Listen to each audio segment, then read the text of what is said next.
Up next, potential Reform Party presidential candidate Donald Trump. Last Friday, he attended a fundraiser for Minnesota Governor Ventura. They also held a joint news conference. This looks like we're here to announce that Donald has been signed as the #1 draft pick of the No, I'm sorry.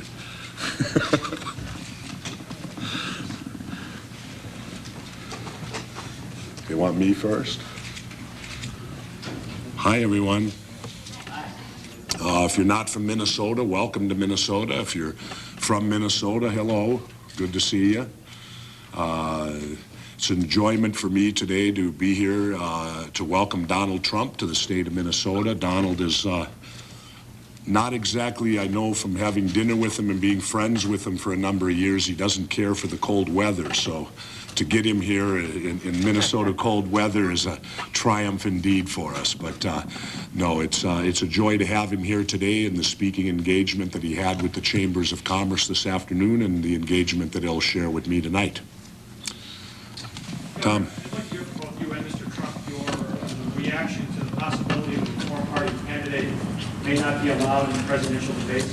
Well, I'll answer for myself first, and then I'll let Donald Trump answer certainly for himself. I think it's despicable.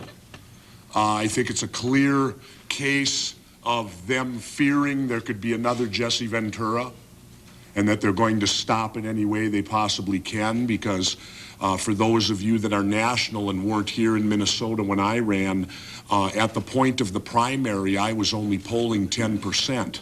Which means that if you went by their criteria, I would not have been allowed to debate and subsequently would have not won the election.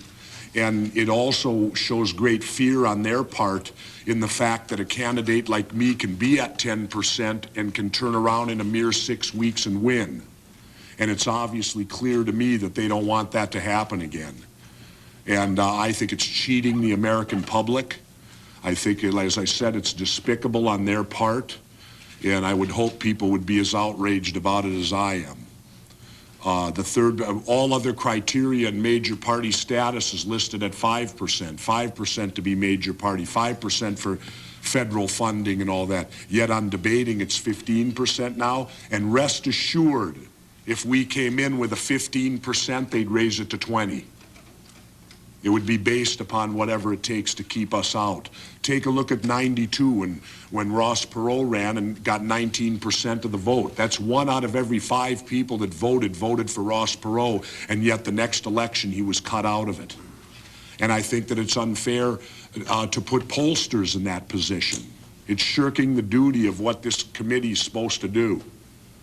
And now they're putting it onto the pollsters. Well, it's the pollsters that decide. Well, a poll can be skewered. I can go out and get you a poll on anything you want and probably get the results that I want, just in how I conduct it.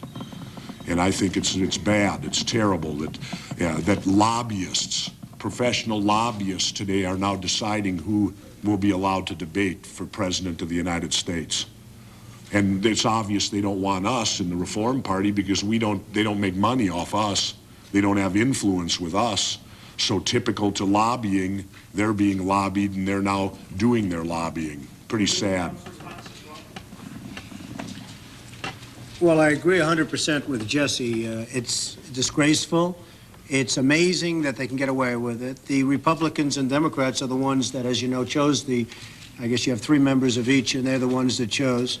If you look at your lobbyists and everyone else, they're all Republicans or Democrats. And I'll add one additional thing. I watched the Republican debate last night, and I'll tell you what, if the right person was debating against whoever the winner of that group is, they'd have a major impact on the election, because that was not a very inspiring group of people that I was watching last night. So I think they're very concerned. I think they're extremely nervous about it. And I also think that probably the law will be changed in this case, or the rule may be changed in this case, Jesse, because it's just inconceivable to me that they can allow this to happen. Would you be willing to go to court to challenge it? I think I probably would. I mean, Pat Buchanan's right now in court. He's going to get nowhere probably, but the fact is that let him spend his money first. Let's see how he does. If he doesn't do it, we'll step in and maybe we can do something. But the fact is, it seems very, very unfair to me. Would either of you guys get 15%? Well, I think this guy would, and I think based on our polls we would, based on what we've done internally we would. if people think that I'm running, we do great. A lot of people say, oh, he's maybe not going to run, he's just having lots of fun. That's not the case. If people think that we're running, seriously running, we do very well. I just think it's unfair, though, regardless of that, to have such a high standard, a high criteria for a party that's a legitimate party, that has a substantial amount of federal funding, that's recognized, and where at some point during this process, somebody's going to be in all 50 states. Very unfair. Will it discourage you from running? No, I don't think it would discourage me from running. That wouldn't be the criteria. I think that we would come out with higher than that number at the appropriate time. Mr. Trump, are you any closer to deciding whether or not to run for president? Are you hoping for the governor's endorsement? Governor, are you willing to give it? Well, I have tremendous respect for Jesse. He's a friend of mine, but I have tremendous, beyond that, I have tremendous respect for Jesse. I always have. I've known him a long time. But I'm not here to ask for Jesse's support at this point, because in all fairness to Jesse, I haven't even made the determination to run. If I do, I'll be back here very quickly, because there's nobody's support that I'd want more than his. But at this point, and as I said before in our speech, I'm not here for that. I'm here as a friend of Jesse, and I'm a big supporter of Jesse. I think he's done a great job, and I have a lot of I'm in Minnesota. I come to Minnesota quite a bit over the years. I know a lot of people that live here, and they love this man. He's done an amazing job. Governor, is Mr. Trump the kind of candidate you can endorse for president? Again, as Donald said, he's not a candidate yet, but certainly if he announces that he will be a candidate, he will absolutely get my full consideration. What does that mean? Just what I said it to mean. Does it mean endorsement? He's not a candidate. I don't put the cart in front of the horse, and until he becomes a candidate, at that point he becomes the horse. So are you waiting to hear more from him about his position on certain policies and which ones? Certainly. I mean, I'm actually, as I said, I'm waiting to, if Donald decides to become a candidate, it'll be at that point in time. But I can't sit out here and say, yes, I'm endorsing Donald Trump when he's not a candidate, because if he makes the choice, which is certainly his choice, and the people close to him to make that choice, if he decides to the negative that no, he doesn't want to get in as a candidate, well, then that makes me look kind of stupid. You know, and I don't like looking stupid. Do you have any major points of disagreement with Mr. Trump? One at a time now. Do you have any major areas where you disagree with Mr. Trump on policy? I've been so busy governing Minnesota, I haven't dissected it down that far to really find out at this point in time. I'm sure we will have differences. There's no candidate in the world there's no two people in the world that'll sit side by side and agree on everything. But for the most part, I think that we could find a very agreeable position for most situations. Pat? Governor, are you encouraging Mr. Trump to run? Donald Trump doesn't need my encouragement. He's an individual, has been his whole life, and that is his choice to make. And at this time, I have taken a very neutral attitude on whether, because the choice needs to be his, and just as the choice to run for governor was mine. And that's his choice to make, and at the time that he makes that choice, I will respond to it accordingly. Governor, how long can Mr. Trump wait before he makes an announcement to be a viable candidate? Oh, I think he could wait as long. I think he has a definite waiting window. As I said in many interviews, when the press pulled me in and tried to make me a candidate, I said that my tactic would be to wait until the very end, because I think that number one, these campaigns have started far too soon. I mean, we're now getting campaigning 2 years ahead of the election. I don't know about you, but I get tired of it. Are we going to see ads on TV now here pretty quick? And, you know, enough's enough of that. And I think that their negative ratings will go up more than their positive ratings will between now and election time. So in my personal opinion, he has a window yet before he has to get into this.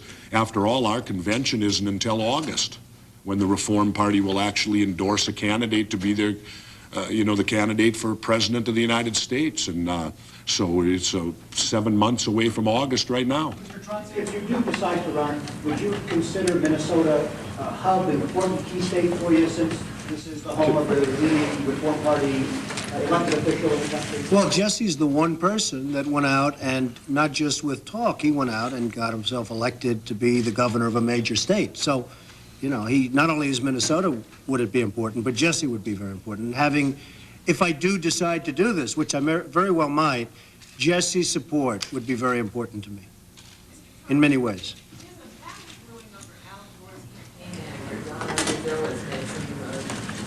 Comments about the GOP and black people. Do you think that Mr. Gore should fire Donald Brazil? Do I think Mr. Gore should what? Let Mr. Gore run his own campaign. We're doing things. I mean, let him, he's got his own problems. Let's see what he does. Let's see how he handles that particular problem. Mr. Trump, It'll be interesting. who belongs to the Lucky Sperm Club? Is it Forbes or is it Bush? Because This is an expression. father, because of the... Well, I don't want to, you know what, I don't want to use, a gentleman got up and said, oh, but Mr. Trump, you know, you have a lot of wealth and this and that, and other people have wealth. I said, yeah, but I created my wealth. There's a big difference between creating wealth and being a member of the Lucky Sperm Club, which a number of different people that are right now running are. So I don't want to mention. I'm not a member of that either. I'll throw There are a few of them out there. Yes. In your book, you speak about how your candidacy might be more appealing in a time of economic distress. Is that one of the factors that's going into your decision? Wait-and-see attitude toward the economy in general? Maybe a little bit, but I think generally speaking, a Reform Party candidate will do better when the economy isn't doing so bad. I'm not saying this is a good thing or a bad thing. I'm saying that I think to get votes, a Reform Party candidate. Now, if the economy happens to tube in the next period of time, which hopefully it won't, but if it does, I think the Reform Party candidate would do better. Let me offer something, too, though, to say that not necessarily does that hold true either, because my candidacy was during a time of great economic upswing, and I would say that right now, the key to the Reform Party, another key to a Reform Party success is not facing an incumbent, which in the presidential situation, it very much parallels the governor's race here in Minnesota. Governor Carlson was leaving office after 2 terms. You didn't have a seated incumbent in office, so it was very much up for grabs, as I think those two would parallel well with the presidential situation right now. President Clinton is leaving because his 2 terms are up, so you don't have to battle a seated incumbent, and that bodes well for a third-party victory. Mr. Bush's comment yesterday saying that so help me God, there will be a tax cut? Actually, I was more personally me. I didn't see it till real late at night. I was watching the Timberwolves beat the Trailblazers, and you know, I haven't really been in focus with all the national issues governing Minnesota. I guess that's a promise. It sounds to me like one, that there'll be a tax cut. Is there a possibility of it? I don't think so. In the fact that I made a promise, nothing on Donald, don't take that at all to it, but I made a promise to the state of Minnesota to be the governor of the state of Minnesota, and I will fulfill that promise. And I just finished 1 year, a day or 2 ago was my anniversary. I have 3 more years to govern the state of Minnesota, and I will fulfill that promise and continue to be governor. Career politicians do that. I'm not one. Who would be president between the two of you? Do what? Who would be president between the two of you? He would. If Donald Trump doesn't run, will you then support Pat Buchanan? Unlikely. John Anderson would be, if Donald Trump doesn't run, I would support John Anderson long before I would Mr. Buchanan. Governor, what is your advice to the Reform Party leaders who are literally split right now over such things as the location of the convention and other issues? What would your advice to them be? Well, first of all, there are no split in the Reform Party leaders right now. Jack Gargan, as of January 1st, is the leader of the Reform Party. All others are former leaders. They're kind of like former Super Bowl champs. Most former leaders went to court recently and succeeded, as you know, and so there is some that are feeling now. What would your advice be? Well, my advice to be is that, as it's always been, that convention should take place in the state of Minnesota for tactical reasons, for reasons of getting the most publicity out of it. It belongs here. And when even the Reform Party leader of California agrees with that, what does that tell you? The convention belongs in Minnesota in the year 2000. There's no doubt about it. On that point, would you urge the people who control the $2.5 million from the FEC for the Reform Party convention not to expend any of that money for one in Long Beach? Yeah, I would encourage that. It belongs here in Minnesota. Governor, Donald Trump earlier has said that he thinks that if he decides to run for president, that you would probably endorse him. I didn't say that. When did I say that? I see you're caught, you press. See if He's the New York Post, don't worry. He's the New York Post. See, if Donald wasn't here now, they'd have gotten away with that question. Now look at him, he just hides his head. He doesn't even dispute. See? That's all right, New York Post. Okay, next page. Did you back him? Concerned that because of this factional fighting, the Reform Party nomination might not mean very much, might not be such a good thing to have. Look, this is a gentleman that's shown that you can be independent, whether you call it reform or anything else. You can be independent and win. There is some fighting. It probably will stop. You know, Jesse wants it here. Jesse is the only one that's really gone out there and done the real big job in terms of the big election of getting elected so far. I think you can have other successes, but he's really led the path. So he has a lot to say as to where the convention is going to be held. And let me add some. Let me add something to that. I received virtually no help from the National Reform Party when I won this election here.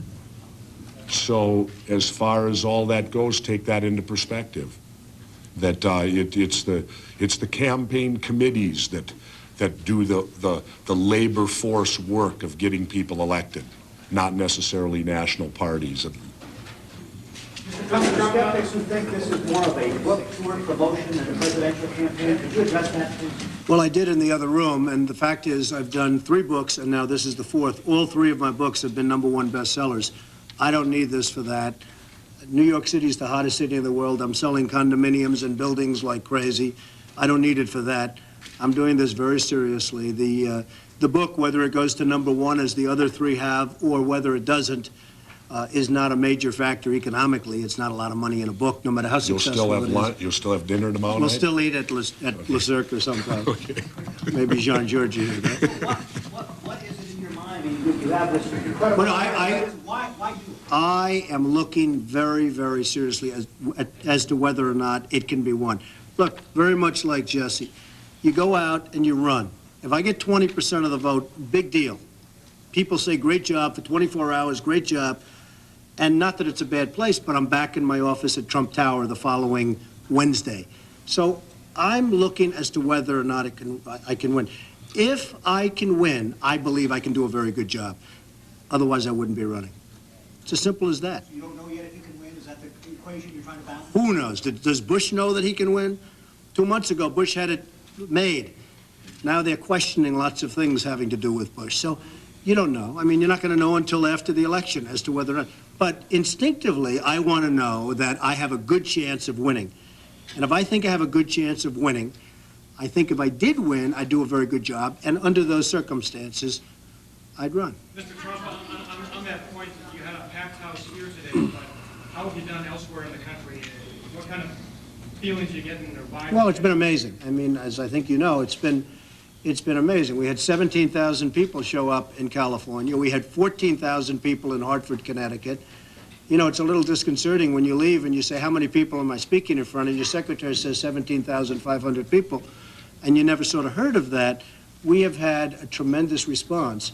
On television, we've gotten the highest ratings on Larry King and on virtually every show. And 60 Minutes is doing a big piece on January 11th, where I speak very brilliantly of him. But unfortunately, I'm sure they're going to cut that out. Don't worry about it. That was only for 5 minutes, and they did 2.5-hour interview. They'll cut all the good stuff out.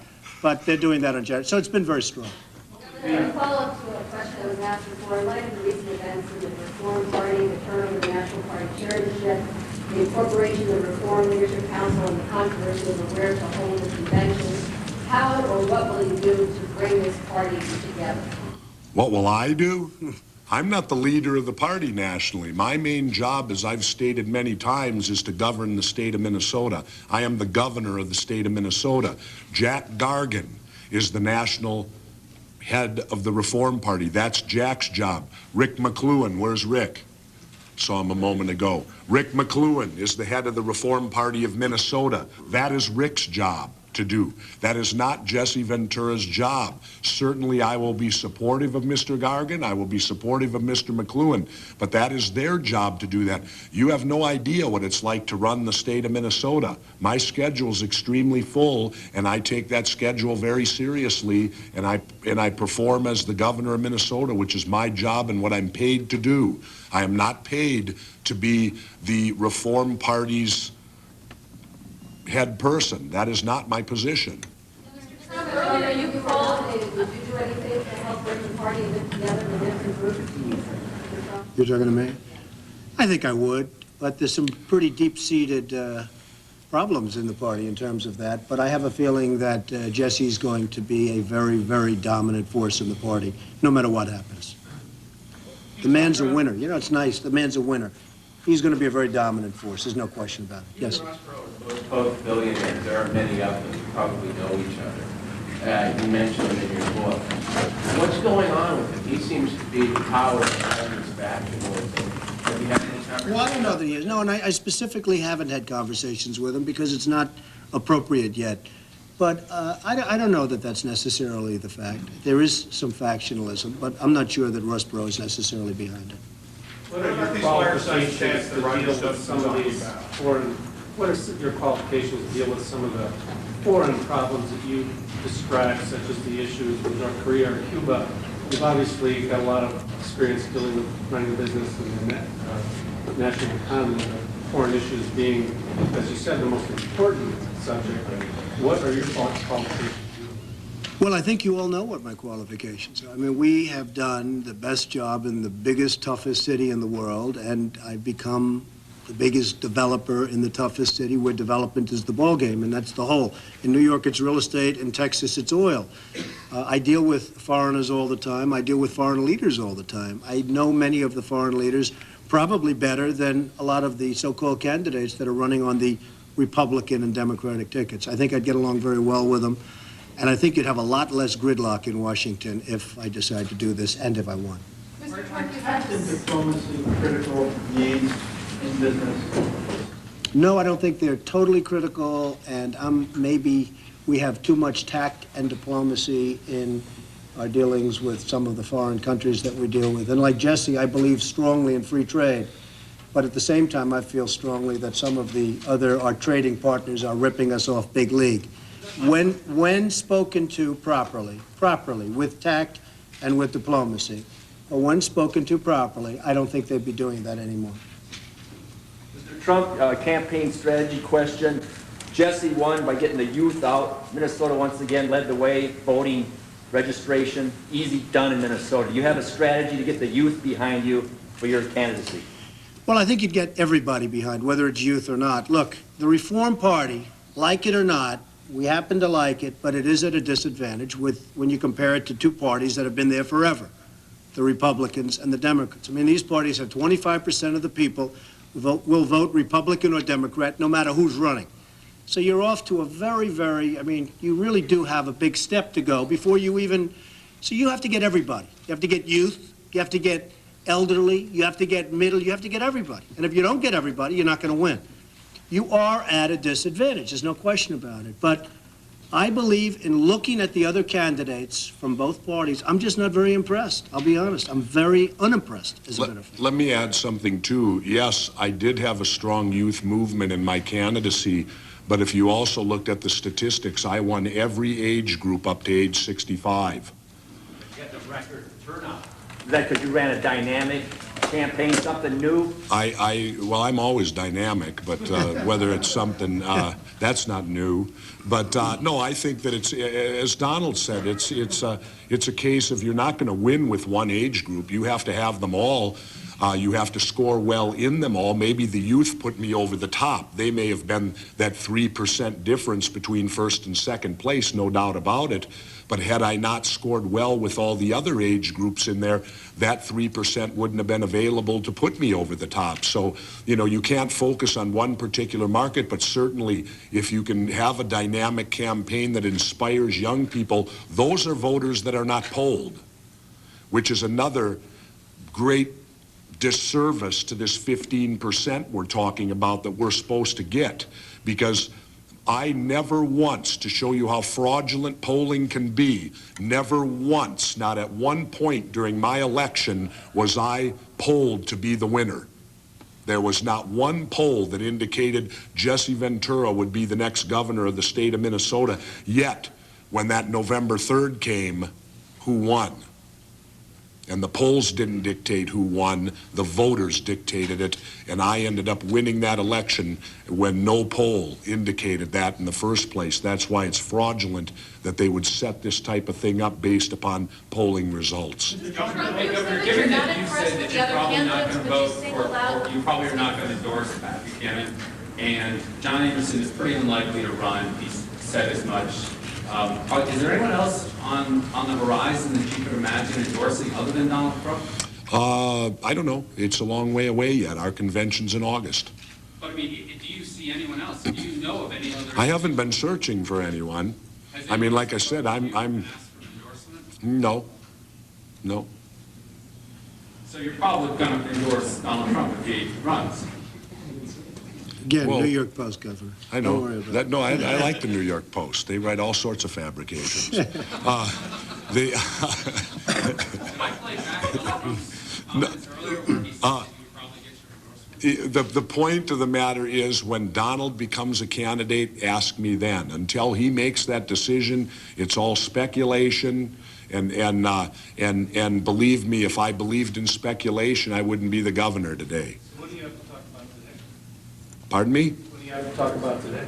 Everything you've been asking us. Governor, your state party attorney, Rick McClellan, has been quoted as saying, not sure how long you and he will stay in a reform party. Are you considering leaving because of turmoil and so forth? I'm not a quitter.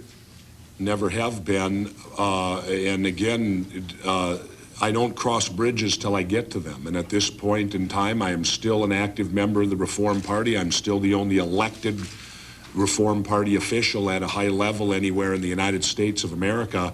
And when I was being asked to leave the Reform Party a few months ago, I also had more people calling me, begging me not to. There was far more people telling me not to leave the party than telling me to leave. How appetizing is it? How appealing is it for you To leave the party? to stay in a party that is so riven and doesn't seem to have any compromise? Oh, there's no problem there. You know, you all have to remember, this party hasn't even been in existence for a decade. We are new. We're still defining ourselves. Who are we? We just have difference of opinion in different portions of the party as to who we are. I believe we are centrist. I believe the party I want to be part of is what I ran on, and that is a very centrist attitude of being fiscally conservative and socially libertarian or liberal. And I believe that's the winning combination. I think if you start sweeping out to the far left or the far right, you will never win with that position. You will never at all win. And we want to be able to put forward a candidate that we believe has a chance to win. And by going to the far left or the far right, you're not going to win. It's as simple as that. The intrusiveness of the news media and your New York development, I'm sure, is a tough racket. Obviously, the casino business in Atlantic City, you must meet some interesting characters there. Are you concerned that reporters will be rummaging around in that closet, your closet? You know, I've been really an open book, as you know, for 15 years, 20 years. I would have thought if you would have found anything, you would have found it by now. I've been very much an open book. So, Are you I don't care. trying to do anything about this 15% standard? Are you going to do anything? Well, I'm going to be as vocal about it as I can possibly be. I was very vocal about it on my radio show that I do once a week here in Minnesota.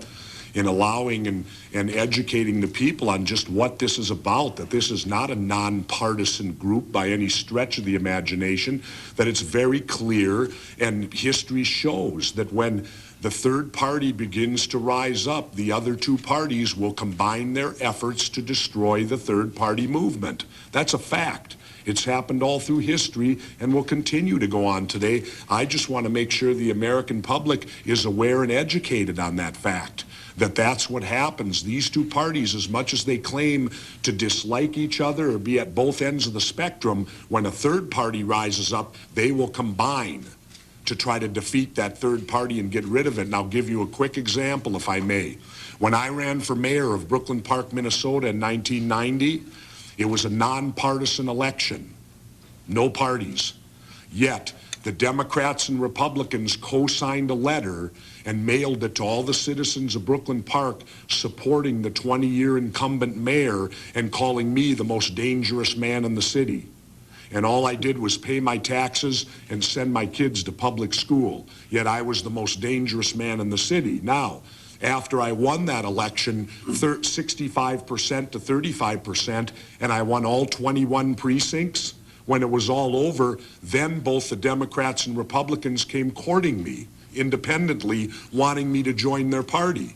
Well, it showed me a couple of things. It showed me first about them that the end justifies the means. Doesn't matter what you stand for as long as you win.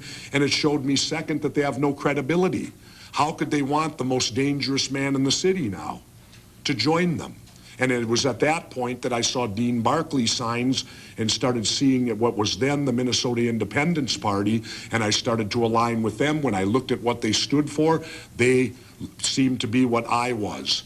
And so rest assured, as the story I told you, that these two parties will come together in any attempt to squash and stop any third-party movements. Mr. Trump, do you plan to debate Mr. Buchanan? That's always very possible. It would be something that I would do willingly and gladly. I want to see how he does. He seems to have very, very little support at this moment. And I think his choice of a communist was not a good choice to help him get on the ballot, because he really sacrificed his principles. I mean, I can't speak for Jesse, but in all fairness, I thought that was a terrible choice in terms of his sacrificing principles. And I just don't think he's going anywhere. And I think if the Reform Party ever did choose him, if I don't run and they choose him, I think it's a disaster for the Reform Party. Thank you very much. Thank you very much. Thanks. Donald Trump with Governor